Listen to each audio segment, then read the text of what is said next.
ये है आरजे कार्तिक की 1 मिनट स्टोरी। ये कहानी एक पंडित जी की जो राजा के दरबार में पहुंचे। राजा ने उनसे 3 प्रश्न किए कि ईश्वर जो है कैसे दिखता है, कहां तक देखता है और करता क्या है। पंडित जी ने कहा आपने मुझे बुलाया लेकिन आदर सत्कार नहीं किया। तो दूध का ग्लास मंगवाया गया।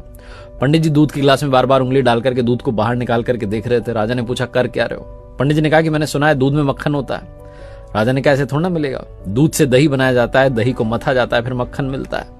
पंडित जी ने कहा ईश्वर भी ऐसे थोड़ा ना दिखेगा, आत्मा को पवित्र करना होगा नियम से, ध्यान से, अभ्यास से, तब परमात्मा दिखाई देगा। राजा बड़ा प्रसन्न हुआ जवाब से। उसने कहा दूसरे प्रश्न का जवाब दीजिए। पंडित जी ने कहा कि मोमबत्ती मंगाइए। एक मोमबत्ती मंगाई गई, उसको जलाया गया। पंडित जी ने पूछा बताइए कहां तक रोशनी जा रही है। राजा ने कहा कि हर तरफ जा रही है, चारों तरफ। पंडित जी ने कहा बस यही, परमात्मा भी चारों तरफ देखता है, हमारे हर कर्म का हिसाब उसके पास है। फिर राजा ने कहा कि तीसरे प्रश्न का जवाब दीजिए, ईश्वर करता क्या है। पंडित जी ने कहा आप गुरु बनकर के पूछ रहे हैं कि शिष्य बन करके। राजा ने कहा शिष्य बन करके। तो पंडित जी ने कहा कि आपका गुरु तो नीचे खड़ा हुआ है। तुरंत राजा ने पंडित जी को जाकर के सिंहासन पर बैठाया और खुद नीचे जाकर खड़ा हो गया। पंडित जी ने कहा आप बतलाने के लिए रह क्या गया है, बस यही तो ईश्वर करता है, पल में राजा को रंक और रंक को राजा बना देता है।